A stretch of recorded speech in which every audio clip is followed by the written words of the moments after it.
2-0. Number 2, contract award, community road area water and sewer extension. Mr. Burrows. Yes, sir. So the Community Road Water and Sewer Extension Project is the area between Altama Avenue and Habersham along Community Road. Their commercial customers along Key Circle Drive, Key Drive, Shell Drive, Newman Drive, Rose Drive, and Community Road. It's approximately 120 parcels that currently do not have sewer availability.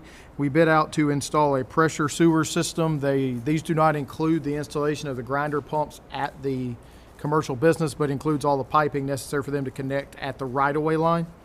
And we had 4 bids received on February the 11th, with the low bid being from UWS in the amount of $3,057,807. UWS completed the ARCO project and is ready to roll right into this.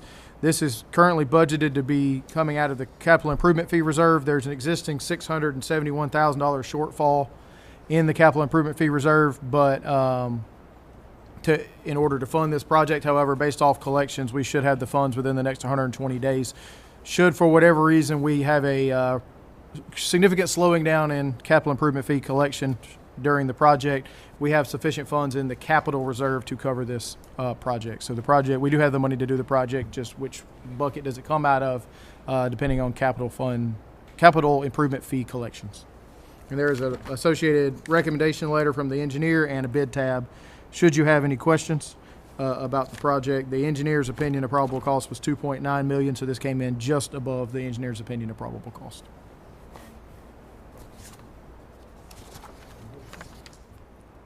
I'll move that the Finance Committee recommend awarding a contract for the construction of the Community Road Area Water and Sewer Extension Project to UWS, Inc. in the amount of $3,057,807.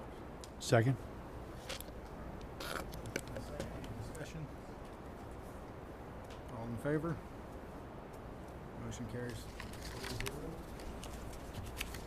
Change order number 6, Dunbar Creek. Mr. Burrows. Yes, sir. So Dunbar Creek was a design build project to improve some structures there, and also multiple change orders, one of which was add a new clarifier. There's a list of the existing change orders that have been completed within the memo there, so I won't go through all of those. This change order really has 2 items in it. One is a reduction in scope from the original paving plans, and so there's less paving than was originally intended. And so the reduction of that is $140,592.11.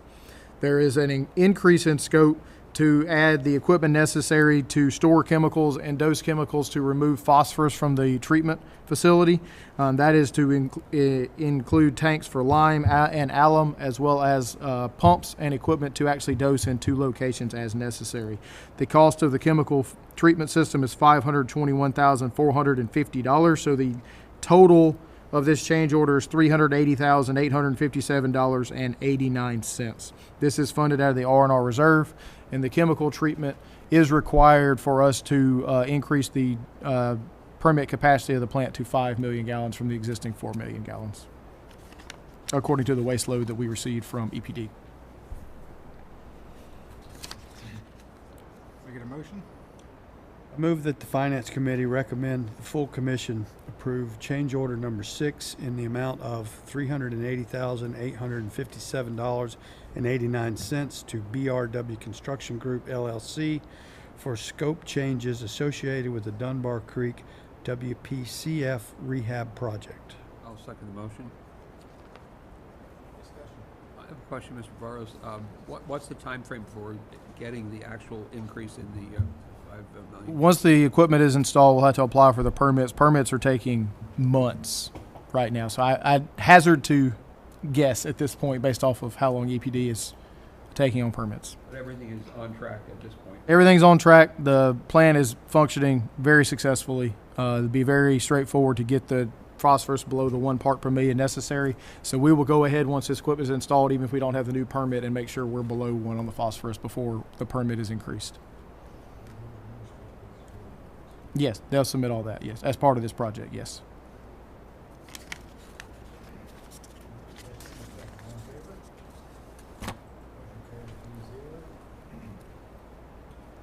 Item number 4, equipment purchase, Academy Creek.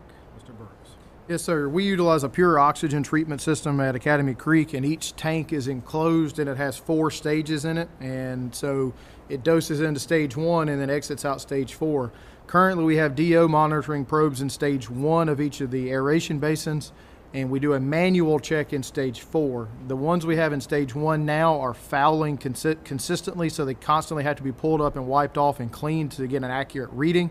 And they will foul within half an hour of being cleaned in a lot of situations. We piloted a different brand, the YSI probes that are recommended here, and they did not foul during the entire trial period. So the request is actually to buy 6 probes instead of the existing 3, because we'll install probes in stage 1 and stage 4 to have inlet and outlet readings so that we can confirm that we have no more than required leaving, so that we don't overdose on the front end. And then long term, we can actually use this equipment to help us automate the dissolved oxygen or the liquid oxygen feed into these aeration basins. This is a project that will be funded out of the Academy Creek operations budget. Total cost $35,350. If we're able to get the dissolved oxygen dialed in there, we can likely save 10 times the amount of the cost of these probes every year on oxygen cost. I'll move the Finance Committee recommend the full commission approve the purchase of DO monitoring probes and associated equipment from CL2 Solutions LLC in the amount of $35,350. Second? Any discussion? I have a question here. Are these probes new or improved? Or? The 3 probes that we have in there were installed, I believe, September, October timeframe. And when running, they give us a lot of really good data. But they're fouling considerably. We selected the original probes because that was the handheld probe that we had, and they're just having issues. And so we piloted the other one, I believe it's for 60 days, and it never happened once. So we'll pull them up periodically just to check them. But if we don't have to go through on every round and wipe them off to get accurate data, that will be a tremendous staff time saver. Exactly. So, okay. Thank you. This will help us reduce the oxygen cost by having better understanding of what's going on there. You'll let us dial that system in a lot more effectively.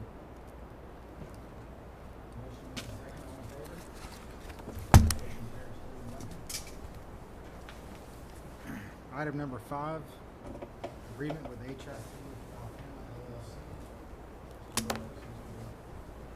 All right, so this is somewhat complicated. We had a considerable amount of discussion at this at the facilities meeting, but in general, let me get back out here to the facility site. HIC Altama owns the northwest corner of exit 42. They are doing a single-family, multifamily, and commercial development project. We approached them about acquiring property to construct a new wastewater treatment facility.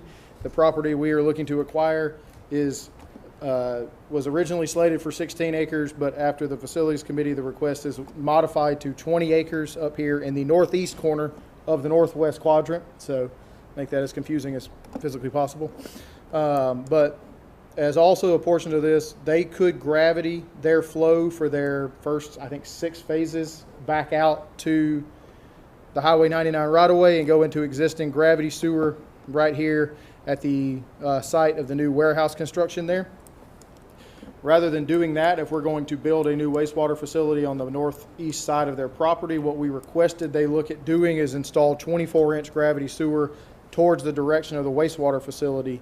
It's much larger than what would be necessary for them, and it's going the other direction. Well, of course, going the other direction before the wastewater plant's built, they're also going to construct a temporary pump station to pump the flow back to the Highway 99 right-of-way in order to do that.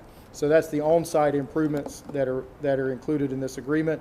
And then there's off-site improvements to include a force main across parallel to the existing gravity main that will tie into, if you're not familiar with looking at this, the dash lines are pressurized mains. So this force main here, this force main comes from 4118, which is at Shell Road, which is off the 99, immediately adjacent to the site of the new Buc-ee's. So there'll be a force main that comes and ties into this line that goes this direction. And so they'll put a valve in, and then once the new plant is built, we will then be able to take 4118, shut this valve, and then pump back through the force main they're installing. what that does is open up additional capacity, not only in this gravity main by getting all of the flow currently that's pumped in this gravity main off of it, but increases flow from the pump station 4119 down here at the spur and 99. And then there's the bore for a water main casing on the north side of the property as well.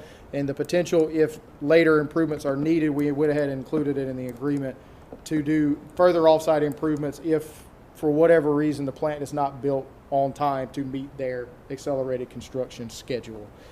For the finance purposes, the agreement includes capital fee credits for the amount they are expending above and beyond what is originally required for their development that is going to be used by others and JWSC for our benefit. So instead of paying capital fees for that, whatever the dollar value of that will be credited to them, and they will have a bank that when they want capital fees for the lots that will be constructed, they will credit against that until they run out of capital fees. So essentially they're fronting the money and they get it back at capital fees at the time of the capital fee request. So if for whatever reason capital fee price has changed up or down, we're not giving them a specific number of taps, it's a dollar value associated with the project. We do have a representative from Hoyer Investment here today, as well as Thomas & Hutton, who is the design consultant that's helping Hoyer and has worked with us on this. In your read ahead, there was a very long preliminary engineering report that outlined all of these things. We did not print that out for you today to save multiple trees. So if you have any questions, we'll be happy to go through that with you. We went through an extensive amount of discussion on the scope and the kind of the improvements. From the finance perspective, it's just whether you have any concern with providing those capital fee credits for the amount expended in accordance with the JWSC purchasing policy for these improvements. And they would they had to provide, Charlie, correct me if I'm wrong, the actual invoices to prove dollar value spent, correct? Yes. So that way they just get credit for the dollar value spent, and then they pull off taps as necessary. Long term, the plan is for them to build approximately 2,000 single-family homes on the property, plus commercial and multifamily property. At the Facilities Committee meeting, the motion mentioned 16 acres, but the motion was revised to request 20 acres, which we would have to negotiate the additional value of that property with Hoyer as a portion of this. What was the reason for that? To provide additional buffer between the residential properties and the wastewater plant equipment. Now, going up that way, it'll just south there will be the commercial. Yeah, commercial. Get back over here. You don't know which page the map's on, do you?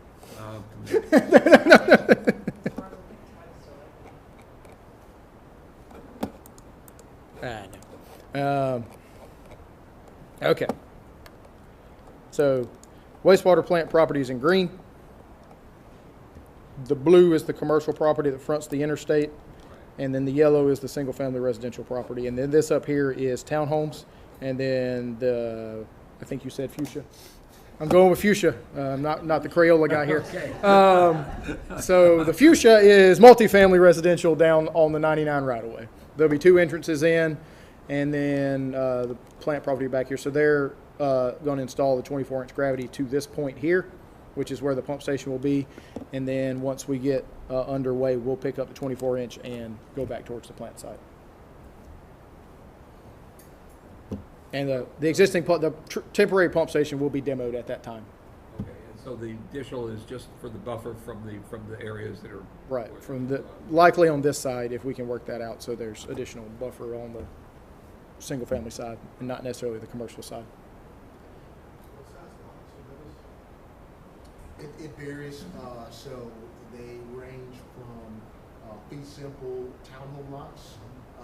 Most of them are 120 foot in depth by widths ranging from 42 feet all the way up to 55 feet.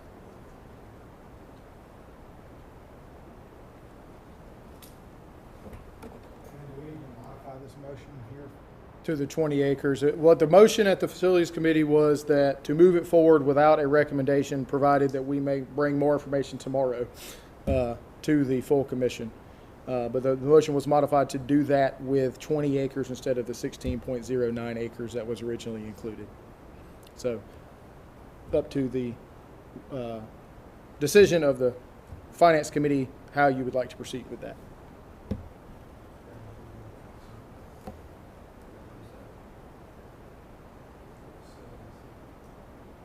Oh, I missed my tax filings.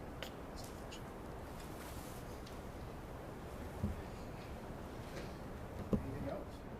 No, it's like I said, it's going to be a substantial amount of tap fee credit based off of paying, but that'll be based off of dollar value spent. So,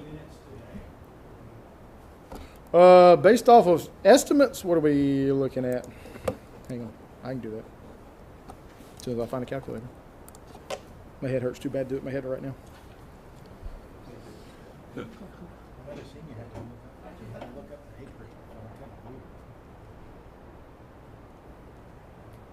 Just ballparking, they've got, I think the cost difference between the 24-inch and the 8 or 12, whatever y'all were going to install in front end, somewhere around $2 million, somewhere in that ballpark.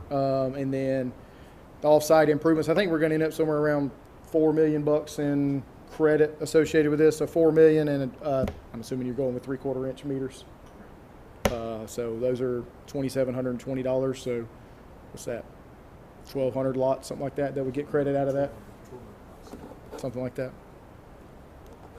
The original was for 16-inch, and now we're switching it to 24. It was originally 12-inch, and we're 12-inch, going to okay. 24-inch. Right. The 24-inch will allow future flows from the upstream pump stations to go in there. I'm going to say proper prior planning is. Versus ripping up their Idea. existing structures and tearing up the roadways they're paving and everything like that. And I don't know why this calculator's not working. I must say this is a really impressive project. Really think it's going to be a great addition to the county. I know the traffic will increase a bit there, but you know, I lived in South Florida. I understand that notion. So, yeah. Yeah, right, Bucky's, well, there's that too, right? Has a site plan been submitted and approved to the county? Or? So all of the master plan documents that you see have been submitted to the county. We've submitted master stormwater, master water, master sewer. The first phase of development, which is 159 lots, including the amenity center, along with the main entrances, those plans have been submitted and approved by the county. Construction has already started on that first portion. That first phase for the 159 lots has been cleared. The ponds have been dug. At this point in time, the sewer, the 24-inch sewer is being installed. The pump station and wet well have been set, and the anticipation is that the first houses will start going vertical in late October, early November of this year.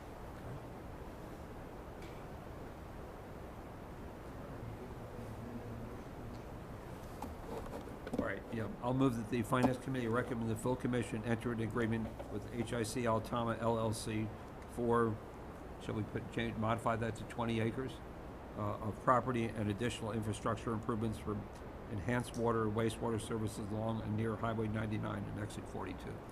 I second.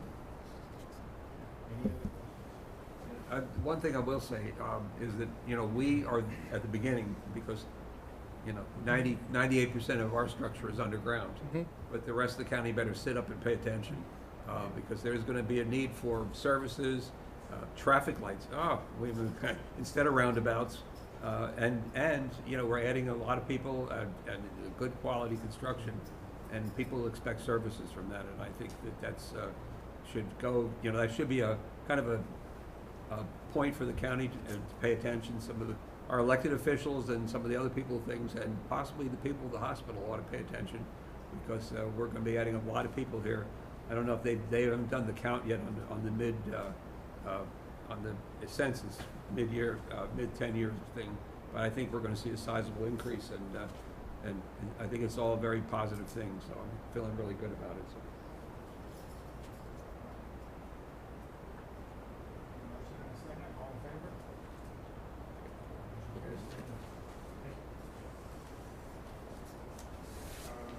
Go into the discussion.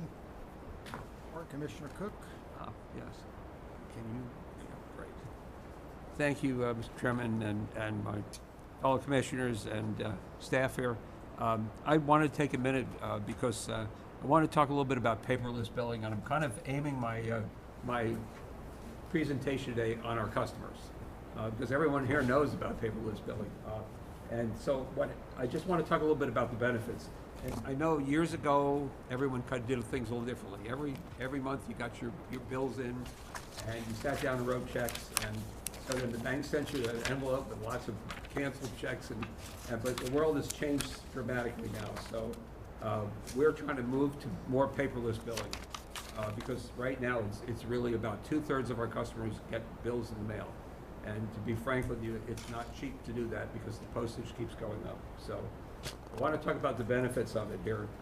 First of all, you'll receive your bill faster, and you're not going to have to rely on the post office, which I don't know what your mail service is like at home, but mine is not great always. So I used to have the same mailman all the time, and now people different all the time.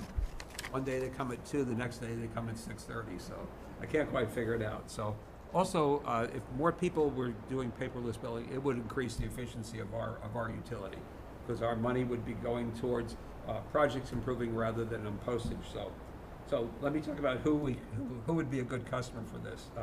First of all, if you pay your bills through your online bank, perfect. It's very easy to do because you could just add us in there and just pay the bill every month. So, and then the other group of people are people that may not, that may come to the window and pay cash, but they have a cell phone and an email account. And that's really easy because on the email that you get an attachment. And what is that attachment, Ms. Roberts? It's an exact replica, yes. Exact replica, a PDF file, portable document format, which was developed by Adobe, 25 years ago. And what it does, it means any computer you use, phone, any kind of computer, whatever you see in that is exactly what the paper would look like. So so how do we change your account? Now, Ms. Roberts, could you take us over to the website for just a minute? Absolutely, yes, sir. This is just navigating to the Joint Water main page. Sorry, we had so many tabs going. I know. Kind of lost my place in the line there. Okay, maybe if I get to the correct website, bear with me here. But you'll go to the main page of the Joint Water website. There will be a customer service tab. Once you get to the customer service tab. There it is, right? Yes, sir. Down there, there's Scroll down here. Section says paperless billing. Paperless billing, yes, sir. Just click that. There will be some. And you don't really need a lot of information. What you need is you need your account number. So if you have your bill, you could get that, your name, address, and your email address. And then what happens is we can switch you over to this paperless billing. So, and that's very straightforward, right? And I talked about reading the bill already. And just to give you a number, we send out around 30,000 bills a month. 32,000 bills a Right. month, yes. Yeah, and we're kind of stuck in the past because over 20, I talked to the finance director, 21,500 bills are mailed. And that's not what I'd like to see because it is not, it would be very beneficial to get that. And the other thing is when you do that, we email out the bills, normally what we do is we send a file to a company that does the bill, that does the printing of the bills and stuffs the envelopes and mails them. I don't know, where is that company? Is it out of state? Well, they have several locations, and we chose them specifically for the storm readiness of their different locations. Right, exactly, right. So, all right, so then they have to mail it from there. So you don't have to wait because the day the bills are going out or sent out to that company, you're going to get your bill and you can pay it at will, that will. So anyway, I just want to kind of encourage our customers to try to consider that, to go to the website. Next month, maybe we'll talk about the My Usage site. But I wanted to kind of push this as something that I talked about at the retreat last month, and I thought it was very beneficial to make our utility a little more efficient. So thank you, and if you'd like to try it, just go to the website, and Ms. Roberts is one of the experts. And if you run into a problem, I think you could call customer service. Certainly, yes, sir. Glad to help you switch, so we can do that, and you get to save the planet with a little less paper. So.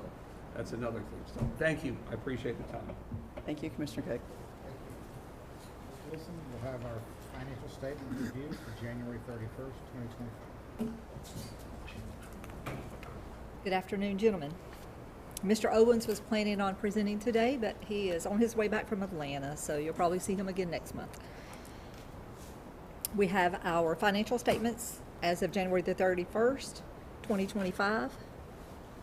We have our balance sheet, cash and cash equivalents, $2,333,031.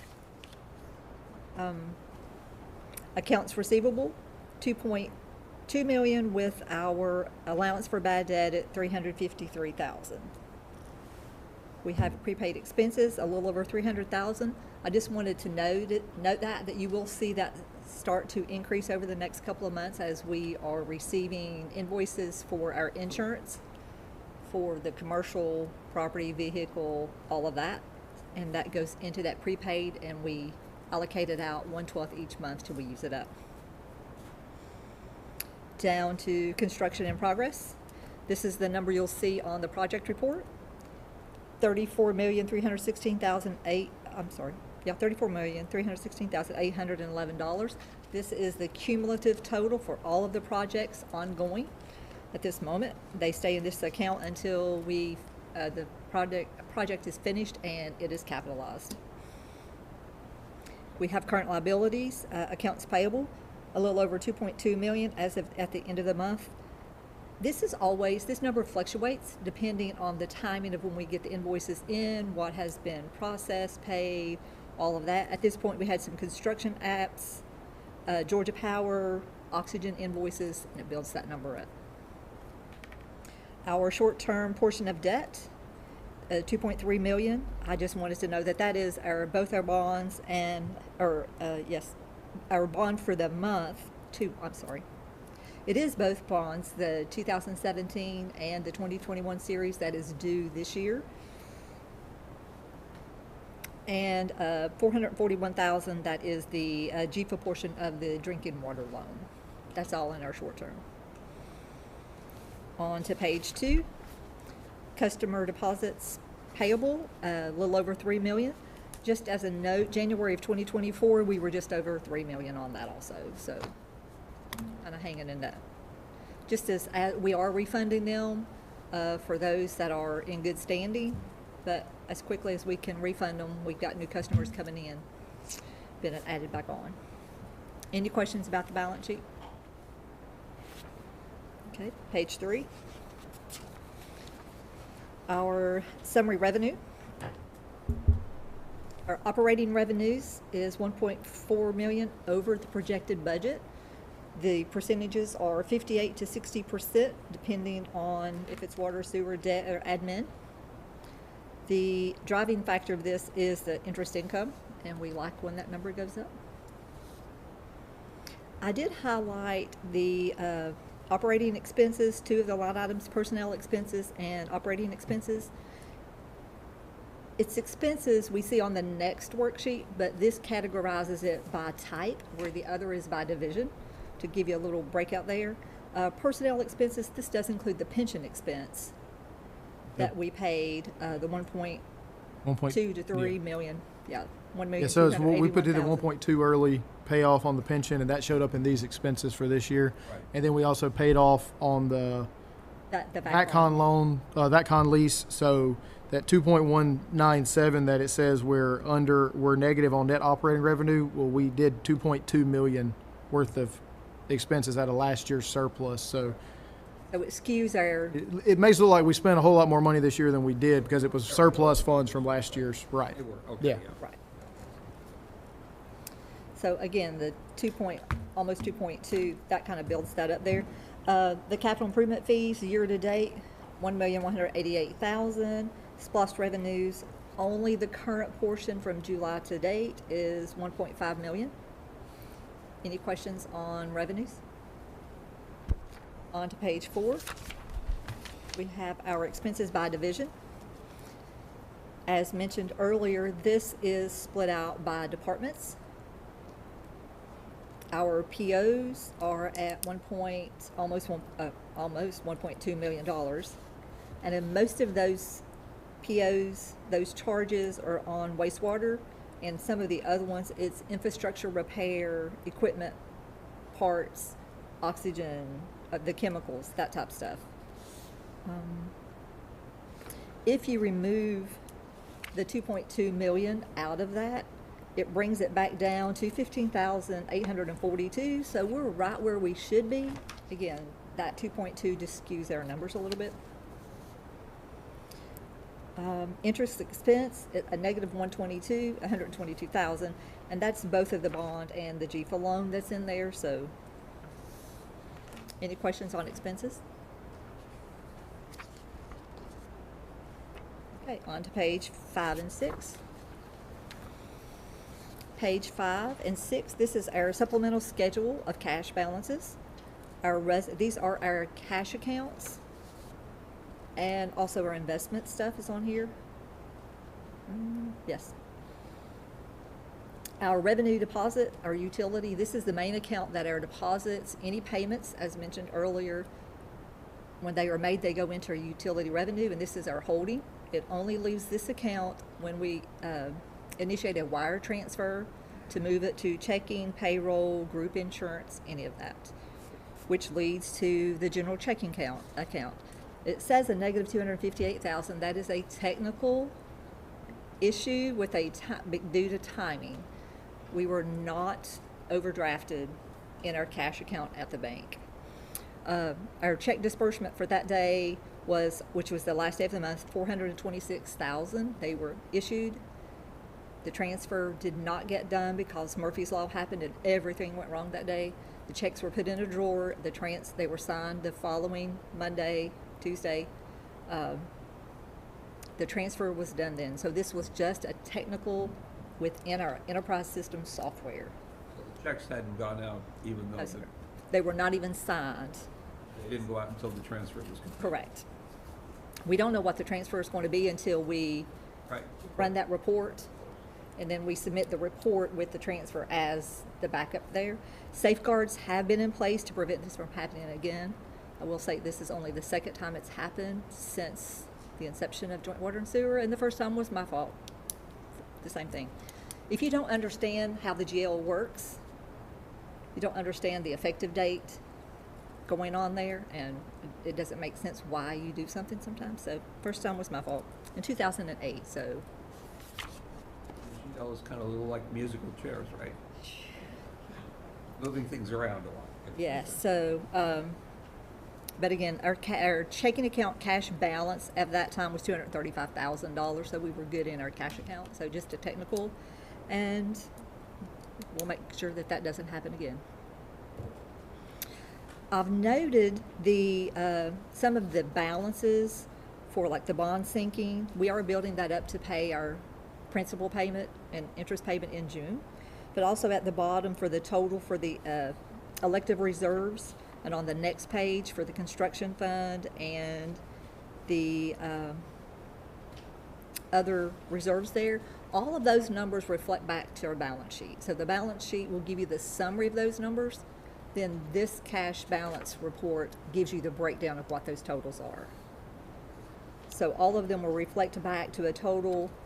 On page 6 for capital improvements, SPLOST, and customer deposits, those three will be separate lines on the balance sheet. Can I ask you a question? Sure. On the group insurance reserve, do we generally hold right around $1 million?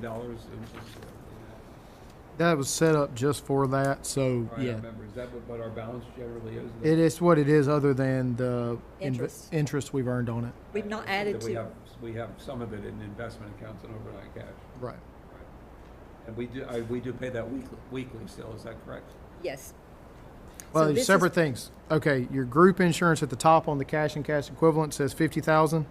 That's the account they draw money out of for the weekly. This is the insurance reserve if for whatever reason it went far come above. June, Yeah. and we're over, yes.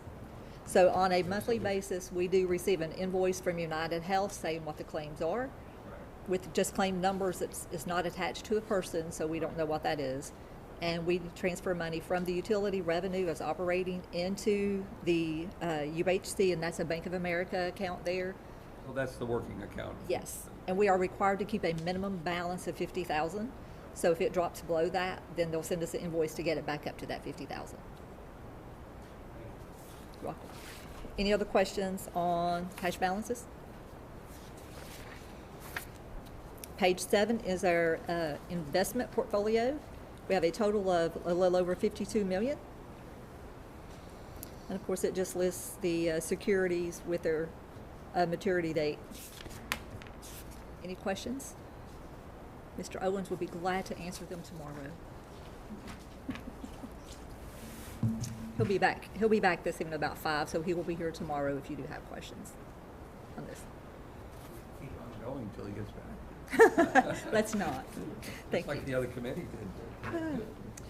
So project report, page 8 and 9. My apologies, gentlemen. I did forget to highlight talking points, so I'll keep it short and simple. The only thing I'm going to mention is just a few projects that are over the $1 million mark that we've had progress on this year. We've had progress on a lot. These are just in excess of $1 million. 2001, the pump station 4105 Basin is at 1.5. The Canal Road is at 2.6. Pump station 4044 is a little over $1 million. Brunswick-Glynn at 1.4, and Academy Creek UV is a little over $1 million. So we've done $10,234,510 of work to date. And again, that word timing comes in. This is January's, but we're just getting January's pay apps in, so they will be processed through the month of February so that they reflect back. Really is through the end of the year, pretty much, right? Yes. Through December. Yes, because in January, we're doing December's. We get the pay apps, our P&C staff, they go through, make sure all the numbers are correct. If they're not, they send them back to the vendors and to the contractors and get those fixed and get back, and then we process them for payment and try to pay them. When we get invoices from vendors, what's our time frame for paying For the contracts to pay apps, the? we try to pay them within a week. Week. Okay. Yes, For the normal everyday stuff, we do net 30 typically. unless there's different. But for contractor pay apps, one of the things that we've tried to help ourselves with contractors is paying those quickly, and to separate ourselves from other utilities, make us more attractive to work for, to get more additional bids on things if we get the reputation of paying those pay apps quickly. So if something comes in on Monday, and it's in, if P&C gets it on Monday, there's a chance it may not hit our desk in time to process it this week, but if it comes in to accounts payable on Monday, it generally goes out in Thursday's check run. If it comes in today or tomorrow, it's probably not going out until next week's check run. And we pay those electronically if the vendor wishes that. Most of them, yeah. Yeah, we have a couple still yet on pay apps that they don't want Yeah. electronic payment. So on page 9, it's just a breakdown of the funding sources for the expenses. Again, the R&R, that's our major funding source there, almost 8.8. Capital improvement fees, a little over 1.4 million in expenses, and our SPLOST, 248,000. Any questions or comments on the project report or financial statements? All right, thank you all very much.